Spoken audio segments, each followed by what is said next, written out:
হাজার বছর আগে পৃথিবীর এক বিস্তীর্ণ ভূমি ছিল সম্পূর্ণ শুনশান। সেখানে কোনো মানুষ, কোনো শহর বা কোনো বসতি ছিল না। এই পৃথিবীর একমাত্র অধিবাসী ছিল জিন্নাত। কিন্তু কোথাও কোনো শান্তি ছিল না। চারদিকে চলছিল ঝগড়া, কলহ আর রক্তপাত। পুরো জমিন যেন এক বিশাল যুদ্ধক্ষেত্রে পরিণত হয়েছিল। এই দৃশ্য যখন আল্লাহ রাব্বুল ইজ্জতের দরবারে পেশ করা হলো, তখন তিনি সিদ্ধান্ত নিলেন এই বিশৃঙ্খলা থামাতে হবে। ফেরেশতাদের আদেশ দেওয়া হলো এবং তারা বিশাল বাহিনী নিয়ে পৃথিবীতে অবতরণ করল। শুরু হলো ভয়াবহ যুদ্ধ। জিন্নাতরা প্রতিরোধের চেষ্টা করেছিল, কিন্তু আল্লাহর হুকুমের সামনে তারা অসহায় হয়ে পড়ল। অসংখ্য জিন্নাত ধ্বংস হয়ে গেল, আর যারা বেঁচে রইল তারা পালিয়ে পাহাড়, জঙ্গল ও দূরবর্তী দ্বীপে আশ্রয় নিল। কিন্তু এই বিশৃঙ্খলার মাঝেও একজন ছিল সম্পূর্ণ ভিন্ন। তার নাম আজাজিল। সে অন্য জিন্নাতদের মতো ছিল না। দুষ্টুমি ও বিদ্রোহ থেকে সে দূরে থাকত এবং দিন রাত আল্লাহর ইবাদতে মগ্ন থাকত। যখন ফেরেশতারা জিন্নাতদের বিরুদ্ধে যুদ্ধ করছিল, তখন আজাজিল তাদের পক্ষেই দাঁড়িয়েছিল। তার ইবাদত ও আনুগত্যে ফেরেশতারাও মুগ্ধ হয়ে গিয়েছিল। যুদ্ধ শেষ হবার পর তার এই ইবাদতের কারণে তাকে আকাশের উচ্চ স্তরে তুলে নেওয়া হলো। সময়ের সঙ্গে সঙ্গে তার জ্ঞান ও মর্যাদা বাড়তে লাগল। কিন্তু ঠিক তখনই তার অন্তরে জন্ম নিল এক নীরব ইচ্ছা, যদি তাকেই পৃথিবীর খলিফা করা হতো। ঠিক এই সময় আল্লাহ তাআলা ঘোষণা করলেন যে তিনি পৃথিবীতে একজন খলিফা সৃষ্টি করবেন। ফেরেশতারা বিস্মিত হয়ে বলল, আপনি কি এমন কাউকে সৃষ্টি করবেন যে দুষ্টুমি করবে এবং রক্তপাত ঘটাবে? আল্লাহ বললেন, আমি জানি তোমরা যা জানো না। এই ঘোষণা শুনে আজাজিলের অন্তরে এক অদ্ভুত আত্মবিশ্বাস জন্ম নিল। সে মনে মনে ভাবল, এই মর্যাদা ও দায়িত্ব নিশ্চয় তারই প্রাপ্য। কিন্তু হঠাৎ ঘটনা ঘটে। আল্লাহ হযরত ইসরাইল আলাইহিস সালামকে আদেশ দিলেন পৃথিবীর বিভিন্ন স্থান থেকে মাটি সংগ্রহ করতে। পাহাড়, মাঠ, মরুভূমি সব থেকে মাটি নিয়ে এলেন। মাটিগুলো নরম, কঠিন, রঙে রঙে ভিন্ন। এই মাটিগুলো একত্রিত করা হলো। এরপর সৃষ্টি করা হলো প্রথম মানুষ আদম আলাইহিস সালাম। তাকে নাম রাখা হলো আদম। এরপর আল্লাহ তাআলা তার মধ্যে রূহ ফুঁকলেন। এভাবেই মানবজাতির সৃষ্টি সম্পূর্ণ হলো। মাখলুকাতের নজর ছিল হযরত আদম আলাইহিস সালামের উপর। তারা ভাবছিল, এ মানুষে কি বিশেষ কিছু আছে, ও কিভাবে সবাই থেকে আলাদা। তখন আল্লাহ রাব্বুল আলামিন হযরত আদম আলাইহিস সালামকে এমন একটা বিশেষ জ্ঞান দিতে শুরু করলেন যা আগে কাউকে দেওয়া হয়নি, না ফেরেশতাদের না জিন্নাতদের। এবার সেই জ্ঞান নিয়ে পরীক্ষা হওয়ার পালা। আল্লাহর পক্ষ থেকে ফেরেশতাদের এবং হযরত আদম আলাইহিস সালামের পরীক্ষা নেওয়া হলো। ফেরেশতারা কোনো প্রশ্নের সঠিক উত্তর দিতে পারল না, অথচ হযরত আদম আলাইহিস সালাম সব প্রশ্নের সঠিক উত্তর দিলেন। তখন ফেরেশতাদের কাছে স্পষ্ট হয়ে গেল মানুষ তার থেকে অনেক এগিয়ে। তারপর সেই দিন এলো যখন জমিনের খিলাফাতের ব্যাপারে সিদ্ধান্ত নিতে হবে। মজলিসে সব ফেরেশতা উপস্থিত ছিল এবং আজাজিলও সেখানে ছিল। আজাজিলের হৃদয়ে মানুষের বিরুদ্ধে হিংসার আগুন জ্বলছিল, কিন্তু সে তার ইবাদত নিয়ে গর্ব করত এবং ভাবছিল, আদম তো মাটির তৈরি আর আমি আগুন থেকে তৈরি। নিশ্চয়ই আমি আল্লাহর কাছে বেশি প্রিয়, খিলাফাত তো আমাকেই মিলবে। কিন্তু আল্লাহর ফয়সালা শুনিয়ে দেওয়া হলো যে জমিনে খলিফা হবে মানুষ। আজাজিলের উপর এই খবর বজ্রপাতের মতো পড়ল। তার অন্তর ক্রোধ ও অহংকারে জ্বলে উঠল, কিন্তু তার চোখ রাগ এবং অহংকারের কারণে লাল হয়ে উঠল। তখন আল্লাহ রাব্বুল আলামিন সমস্ত ফেরেশতাদের এবং আজাজিলকে আদেশ দিলেন আদমকে সেজদা করতে। সমস্ত ফেরেশতা সঙ্গে সঙ্গেই সেজদায় পড়ল, শুধুমাত্র আজাজিল বাদে। কারো সাহস ছিল না আল্লাহর হুকুম অস্বীকার করার। কিন্তু সে দুর্ভাগা, গর্ব আর রাগ নিয়ে মাথা উঁচু করে দাঁড়িয়েছিল। দরবারে নীরবতা বিরাজ করছিল। আল্লাহ তাআলা জিজ্ঞাসা করলেন, কি কারণে তুমি সেজদা করলে না? ইবলিস অহংকার করে বলল, আমি এর চেয়ে ভালো। আপনি আমাকে আগুন থেকে সৃষ্টি করেছেন আর তাকে মাটি থেকে। আল্লাহ মহিমান্বিত কণ্ঠে বললেন, চলে যা এখান থেকে, তোর এখানে সেজদা করার কোনো অধিকার নেই। নিশ্চয়ই তুই লজ্জাহীনদের মধ্যে একজন। তখন আজাজিল ইবলিস হয়ে গেল, পরিত্যক্ত এবং শয়তান। কিন্তু লজ্জিত হওয়ার বা তওবা করার বদলে সে আল্লাহর কাছে একটি চ্যালেঞ্জ করল। বলল, আমাকে কিয়ামতের দিন পর্যন্ত সময় দিন, যেদিন মানুষগুলো কবর থেকে তোলা হবে। আল্লাহ তাবারক তাআলা তাকে সময় দিলেন। ইবলিস তখন ঘোষণা করল, এবার যেহেতু আদম আলাইহিস সালাম আমাকে গুমরাহ করেছে, তাই আমি কসম খাই এই মানুষগুলোর ওপর ফাঁদ পেতে থাকব। তাদের সামনে থেকে, পেছন থেকে, ডান পাশ থেকে, বাম পাশ থেকেও আক্রমণ করব। অনেককেই আমি গুমরাহ করব এবং তাদের অনেকেই কৃতজ্ঞ দেখা যাবে না। আল্লাহ রাব্বুল আলামিন বললেন, এখান থেকে বের হয়ে যা, লজ্জাহীন এবং মৃতপ্রায় হয়ে যেও। যারা তোর পেছনে যাবে তারাও তোর সাথী হবে, এবং আমি তোমাদের সবাইকে জাহান্নামে পুরে দেব। ইবলিস লজ্জিত হয়ে দরবার থেকে বেরিয়ে গেল। সে রাগ আর প্রতিশোধের আগুনে জ্বলছিল।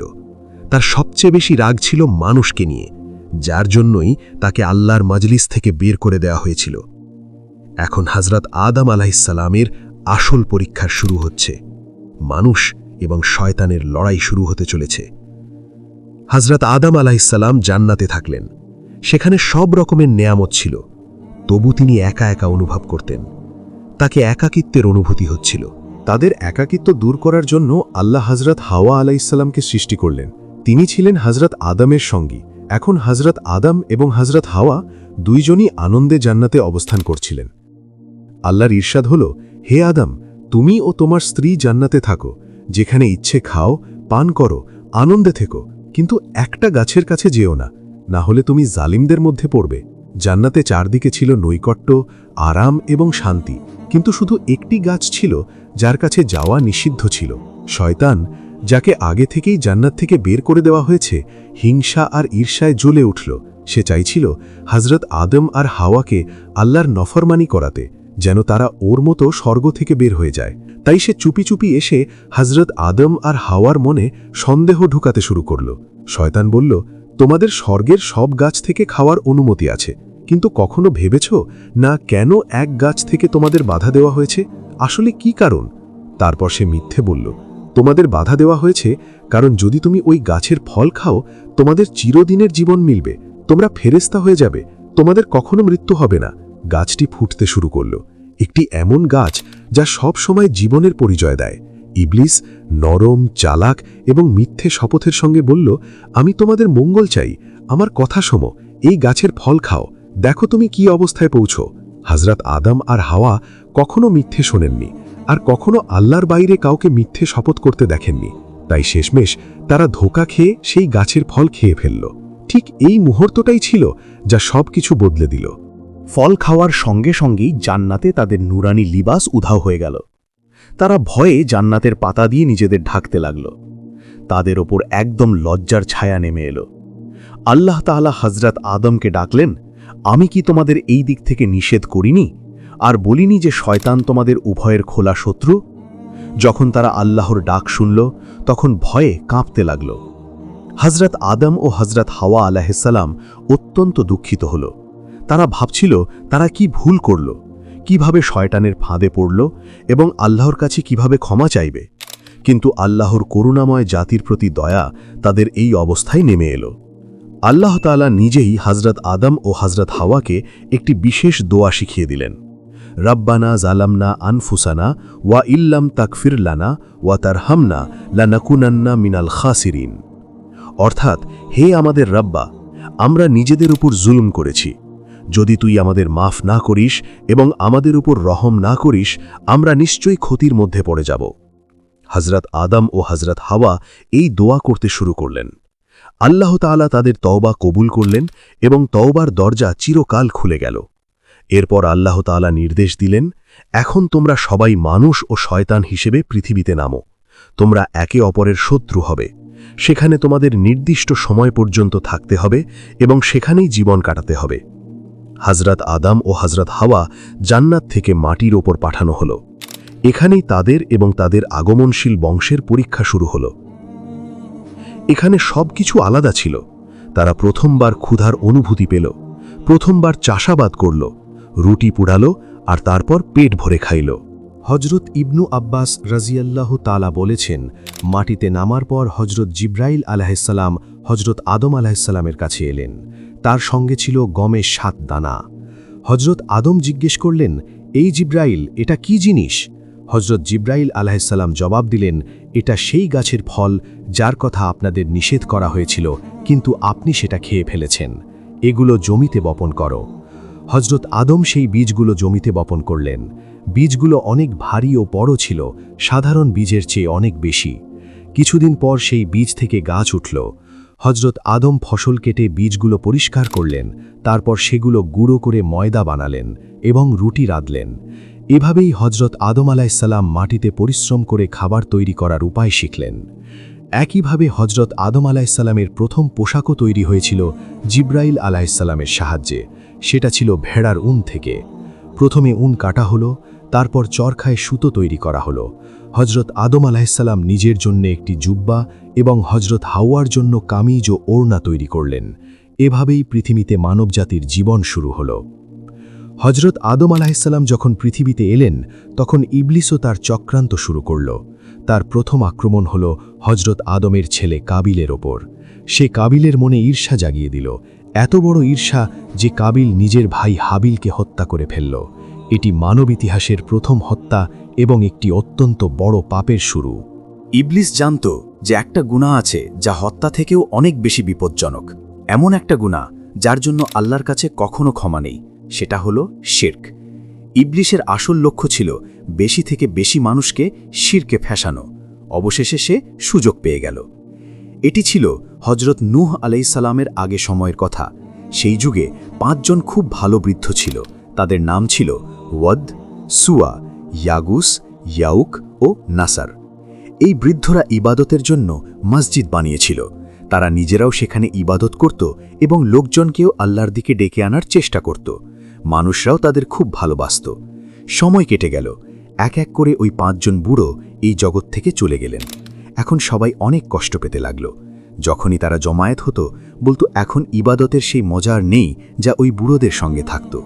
শয়তান এই সুযোগের অপেক্ষায় ছিল। সে দুর্বলতা বুঝে ফেলেছিল।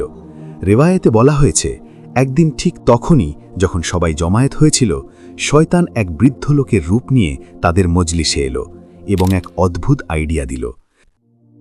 সে বলল, ওই বুড়োদের রূপে মূর্তি বানাও, তাদের কাপড় পরিয়ে মসজিদের মেহরাবে দাঁড় করাও। এইভাবে মনে হবে বুড়েরা তোমার কাছেই আছেন এবং ইবাদাতের সেই মজা ও বরকত অনুভব হবে। মানুষদের এই আইডিয়া খুব পছন্দ হলো। এমনভাবে ওই বুড়োদের মূর্তি প্রতিটি মসজিদে রাখা হলো। মানুষ মসজিদে এসে নামাজ পড়ত, মূর্তিগুলোকে সম্মান দেখাত এবং চলে যেত। সময় কেটেই গেল। 1-2 প্রজন্মের পর মানুষ ইবাদত করা বন্ধ করল এবং সেই মূর্তিগুলোকে পূজা করতে শুরু করল। এভাবেই ইতিহাসে প্রথমবার শিরকের সূচনা হল। ইবলিস আল্লাহর সৎ বান্দাদেরকেই মানুষের জন্য মালিক বানিয়ে দিল। যুদ্ধটা এতটাই ভয়ঙ্কর ছিল যে হাজার হাজার বছর কেটে গেল, লাখ লাখ নবী এলেও এই রোগটি শেষ হয়নি। বুখারী শরীফের হাদিসে এসেছে, ঠিক এই মূর্তিগুলোই হজরত মুসা আলাইহিসসালামের যুগেও পূজা হতো। এরপর সাল্লাল্লাহু আলাইহি ওয়াসাল্লামের যুগেও আরবের বিভিন্ন কবিলায় ওই 5 জন নেক মানুষের সুয়া, ইয়াউস, ইয়াক এবং নাজার মূর্তির ইবাদত করত। আল্লাহর কুরআন পাকেও এদের কথা উল্লেখ আছে। আজও ভারত এবং বিশ্বের অনেক জায়গায় এই ধরনের মূর্তির পূজা করা হয়। ইবলিস হাজার হাজার বছর ধরে মানুষকে ভুল পথে চালিত করছে। হাদিস থেকে জানা যায়, এই কাজটা সে একাই করছে না, বরং পুরো একটা অর্গানাইজেশন গড়ে তুলেছে। এমন একটা সিক্রেট সিস্টেম যা আমরা মানুষ দেখতে পাই না। আল্লাহর ইরশাদ, নিশ্চয়ই শয়তান ও তার সৈন্যরা তোমাদের এমন জায়গা থেকে দেখে যেখানে তুমি তাদের দেখতে পাও না। নবী আকরাম সাল্লাল্লাহু আলাইহি ওয়াসাল্লাম জানিয়েছেন, ইবলিস তার সিংহাসন পানির ওপর প্রতিষ্ঠা করেছে, অর্থাৎ শয়তানের সদর দপ্তর মাটির ওপর নয়, বরং পানির ওপর। সেখানে সে তার সিংহাসন সাজায় এবং এক রাজা হিসেবে অধিষ্ঠিত থাকে। ওরা ঠিক সেই জিন্নদের মতো নিজেদের ফৌজ পাঠায়। এই ফৌজগুলোই হলো শয়তানের সৈন্যরা, যাদের শায়াদিন বলা হয়। প্রতিটি শয়তানের আলাদা কাজ থাকে। কেউ মানুষের হৃদয়ে সন্দেহ ঢোকায়, কেউ মানুষের রাগের আগুন জ্বালায়, আবার কেউ জুয়া ও মদ্যপানের দিকে টেনে নিয়ে যায়। হাদিসে বলা হয়েছে, এরা প্রতিদিন নিজেদের মিশনে বের হয়। সন্ধ্যায় ফিরে এসে তারা নিজেদের সর্দার ইবলিসের সামনে উপস্থিত হয়। তারপর একটা মিটিং হয় যেখানে সারা দিনের কাজের রিপোর্ট দেয়। হাদিসে আছে, কোনো শয়তান বলে, আমি ফালাকে পাপের দিকে ঠেলে দিয়েছি। ইবলিস শুনলেও খুশি হয়নি। তারপর আরেক শয়তান এগিয়ে এসে বলল, আমি মিয়া বিবির মধ্যে ঝগড়া করিয়ে দিয়েছি এবং শেষে তাদের আলাদা করেছি। ইবলিস খুশি হয়ে উঠে দাঁড়ায়। সে ওই শয়তানটিকে কাছে ডেকে জড়িয়ে ধরে এবং বলে, তুমি সবার থেকে ভালো। ইবলিস এত খুশি হয় কারণ সে জানে মিয়া বিবির আলাদা হওয়া পুরো পরিবারকে ধ্বংস করবে এবং এর প্রভাব পরবর্তী প্রজন্ম পর্যন্ত যাবে। ইবলিস এই পুরো সিস্টেম নিজের ছেলেদের মাধ্যমে চালায় আর নিজে সামনে আসে না যতক্ষণ না কোনো বড় ঘটনা ঘটে। ইতিহাসে এমন এক মহান ঘটনা ঘটেছিল যখন ইবলিসকে সরাসরি সামনে আসতে হয়েছিল। এটি ছিল হজরত ইব্রাহিম আলাইহিসসালামের সময়। আল্লাহর পক্ষ থেকে হজরত ইব্রাহিম আলাইহিসসালামকে আদেশ দেওয়া হয়েছিল যে তিনি তার প্রিয় ছেলে ইসমাইলকে কুরবানি করবেন। হজরত ইব্রাহিম আলাইহিসসালাম তার ছেলে ইসমাইলকে কুরবানি করার জন্য নিয়ে যাচ্ছিলেন। ইবলিস পুরো দৃশ্যটি দেখছিল। সে বুঝতে পারল, আজ যদি সে ইব্রাহিমকে ভুল পথে না দেখায় তাহলে আর কখনো মানুষের বংশকে ভ্রান্ত করতে পারবে না। রেওয়ায়েতে বলা হয়, ইবলিস তখন একজন মানুষের রূপ ধারণ করে হজরত ইব্রাহিম আলাইহিসসালামের সামনে আসে। হজরত ইব্রাহিম আলাইহিসসালামের স্ত্রী হজরত হাজরার কাছে যায় এবং বলল, তুমি কি জানো ইব্রাহিম তার ছেলেকে কোথায় নিয়ে গেছে? হজরত হাজরা বললেন, সে তো কাঠ আনতে গেছে। ইবলিস বলল, না, সে ইসমাইলকে জবাহ বা বলিদান করতে যাচ্ছে। হজরত হাজরা অবাক হয়ে বললেন, এটা কি করে সম্ভব? ইব্রাহিম তো ছেলেকে খুব ভালোবাসেন। ইবলিস বলল, সে বলে আল্লাহ তাকে এই হুকুম দিয়েছেন। হজরত হাজরা জবাবে বললেন, যদি এটা আল্লাহর হুকুম হয় তাহলে তা মানাই ভালো। শয়তান হতাশ হয়ে হজরত ইসমাইলের কাছে গেলেন, যিনি তার বাবার পিছু পিছু যাচ্ছিলেন। সে বলল, তুমি জানো কি তোমার বাবা তোমাকে কোথায় নিয়ে যাচ্ছেন? ইসমাইল আলাইসাল্লাম বলল, আমরা কাঠ নিয়ে আসছি জ্বালানির জন্য। শয়তান বলল, না না, তারা তোমাকে কুরবানি দিতে চাচ্ছে। ইসমাইল আলাইসাল্লাম জিজ্ঞেস করল, কেন? শয়তান বলল, তারা মনে করে তাদের রব এই আদেশ দিয়েছেন। ইসমাইল আলাইসাল্লাম পুরো বিশ্বাস নিয়ে বলল, যদি এটা আল্লাহর আদেশ হয় তাহলে আমি রাজি, আমার বাবা যেন রব্বের আদেশ পূরণ করেন। শয়তান এখানেও ব্যর্থ হল। শেষে সে হজরত ইব্রাহিম আলাইসাল্লামের সামনে এসে বলল, এ বুড়ো, কোথায় যাচ্ছ? হজরত ইব্রাহিম আলাইসাল্লাম উত্তর দিলেন, আমি উপত্যকায় একটি কাজ করতে যাচ্ছি। শয়তান বলল, আল্লাহর কসম, আমি জানি স্বপ্নে শয়তান তোমায় তোমার মেয়েকে জবাহ করার আদেশ দিয়েছে। হজরত ইব্রাহিম আলাইসাল্লাম তৎক্ষণাৎ বুঝলেন এটি শয়তানি এবং বললেন, হে শত্রু, আল্লাহর সামনে থেকে সরো, আমি আমার রবের আদেশ অবশ্যই পালন করব। রেওয়ায়েতে আসে যে শয়তান 3 বার পথে এসে তাকে বাধা দেওয়ার চেষ্টা করেছিল। প্রথমবার জোমরা উকবার কাছে, দ্বিতীয়বার জোমরা ওস্তারের কাছে এবং শেষবার জোমরা কুবরার কাছে। প্রতিবার হজরত ইব্রাহিম আলাইসাল্লাম 7টি পাথর ছুঁড়তেন এবং শয়তান পালিয়ে যেত। এই সুন্নতের স্মৃতিতে আজও হজের সময় জোমরাতে কঙ্কর ফেলা হয়, যাতে মুমিনদের মনে থাকে যে শয়তানের ফাঁদ সব সময় প্রত্যাখ্যান করতে হবে। একইভাবে মানব ইতিহাসের আরেকটি গুরুত্বপূর্ণ মুহূর্ত ছিল যখন ইবলিস মানুষ হিসেবে এসেছিল। এটি ছিল গাজবাহে বদরের সময়। কুরাইশের বাহিনী বদরের জন্য প্রস্তুত হচ্ছিল। তারা ভয় পেয়েছিল যে বানু বাকার, তাদের শত্রুগোত্র, হয়তো পিছন থেকে আক্রমণ করতে পারে এবং মুসলমানদের সামনে চাপা পড়ে ফেলবে। ইবলিসও এই বিপদের অনুভূতি পেয়েছিল। ঠিক সেই সময় কুরাইশের এক নেতা সুরাকা বিন মালিক কুরাইশের মজলিসে এসে বললেন, চিন্তা করো না, আমি তোমাদের সাথে আছি। আমি গ্যারান্টি দিচ্ছি, বানু বাকার তোমাদের বিরুদ্ধে কিছু করবে না। কুরাইশদের মনোবল বেড়ে গেল এবং তারা বদরের দিকে রওনা দিল। ইবলিস ও সুরাকা বিন মালিকের রূপ ধারণ করে তাদের সাথে ছিল এবং পুরো পথ জুড়ে তাদের উৎসাহ দিচ্ছিল। যুদ্ধের ময়দান সাজে গেল। 2 বাহিনী মুখোমুখি দাঁড়িয়েছিল। তখন ইবলিস একটি অদ্ভুত দৃশ্য দেখল। আকাশ থেকে হজরত জিব্রাইল আলাইসাল্লাম এবং ফেরেশতাদের বাহিনী নামছে।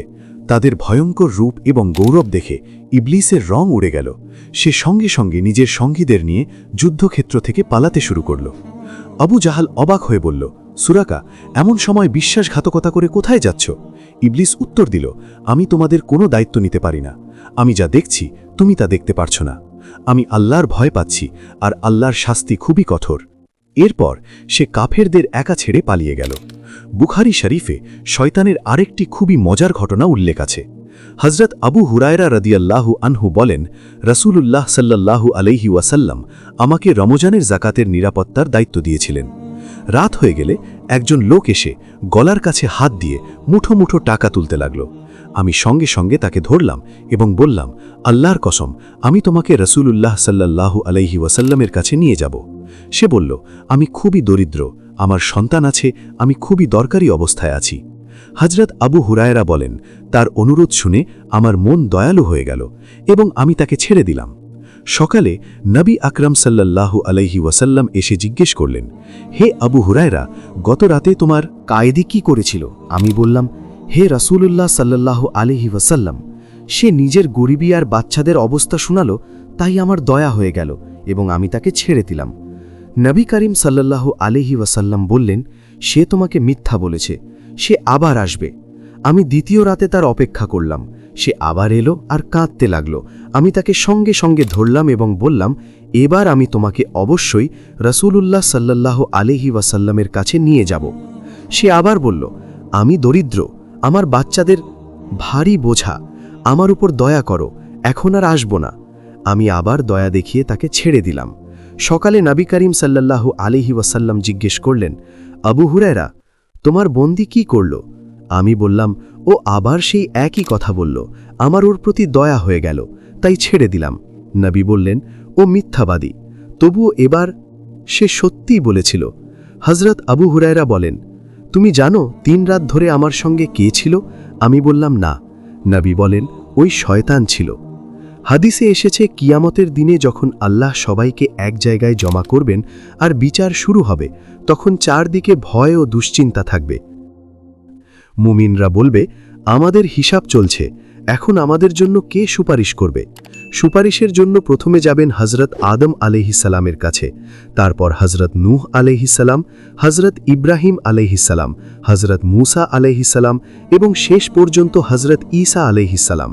হযরত ঈসা আলাইহিস সালাম সবার নবীদের রিজিক থেকে মাপ চাইবেন। হযরত ঈসা আলাইহিস সালাম বলবেন, তোমরা উম্মি নবী, নবী আকরাম সাল্লাল্লাহু আলাইহি ওয়াসাল্লামের কাছে যাও, শুধুমাত্র তারা দাওয়াত করতে পারেন। ঠিক সেই সময় তোমার সভা থেকে এমন সুগন্ধ ছড়াবে যা পৃথিবীতে কেউ আগে কখনো পায়নি। তুমি নবী আকরাম সাল্লাল্লাহু আলাইহি ওয়াসাল্লামের দরবারে দাঁড়াবে, তোমার পুরো শরীর আলোয় ঝলমল করবে, মাথা থেকে পা পর্যন্ত আলোর ছটা ছড়িয়ে থাকবে। তুমি সাল্লাল্লাহু আলাইহি ওয়াসাল্লাম আল্লাহর সামনে সিফারিশ করবে, আর আল্লাহ তাআলা তোমার সিফারিশ কবুল করবেন। এই দৃশ্য দেখে কাফিররা বলবে, মুমিনদের তো সিফারিশকারী মিলেই গেছে, চলো আমরাও কাউকে সিফারিশি বানাই। তারা একে অপরকে বলবে, আমাদের তো একটাই নেতা ছিল, ইবলিস শেষ পর্যন্ত আমাদের ভুল পথে নিয়ে গিয়েছিল, ঠিক সেই জন্যে চলো ওর কাছ থেকেই সিফারিশ চাই। এরপর তারা ইবলিসের কাছে যাবে এবং বলবে, মুমিনদের জন্য তো মোহাম্মদ সিফারিশ করছে, তুই আমাদের জন্যও কিছু কর। ইবলিস দাঁড়িয়ে থাকবে এবং তার চারিদিকে এমন দুর্গন্ধ ছড়াবে যা কেউ আগে কখনোই দেখেনি বা পায়নি। তারপর যিনি জবাব দেবেন, আল্লাহ রাব্বুল ইজ্জত, সেটাও কোরআনে বর্ণনা করেছেন। তিনি বলবেন, আসল কথা হচ্ছে, আমি তোমাদের সঙ্গে সত্যি প্রতিশ্রুতি রেখেছিলাম আর তুমি আমার সঙ্গে প্রতিশ্রুতি লঙ্ঘন করেছ। আমার তোমাদের উপর আর কোনো ক্ষমতা ছিল না। আমি তোমাদের আল্লাহর অবাধ্যতায় ডাকেছিলাম আর তুমি তা মেনে নিয়েছ। তাই এখন আমাকে দোষ দিও না, বরং নিজেকে দোষ দাও। না তোমার ফরিয়াদে আমি তোমাকে সাহায্য করতে পারি, না আমার ফরিয়াদে তুমি আমাকে সাহায্য করতে পারো। এর আগেও তুমি আমাকে আল্লাহর শরীক মনে করেছিলে। আমি আগে এটা নিয়েছিলাম, আজ আমি সেটা প্রত্যাখ্যান করেছি। যারা এই অন্যায় করেছিল তাদের জন্য কষ্টকর শাস্তি অপেক্ষা করছে। এটি সেই মুহূর্ত হবে যখন মানুষ বুঝবে শয়তান তাদের জোর করে কিছু করায়নি, সে শুধু পাপের প্রলোভন দেখিয়েছে।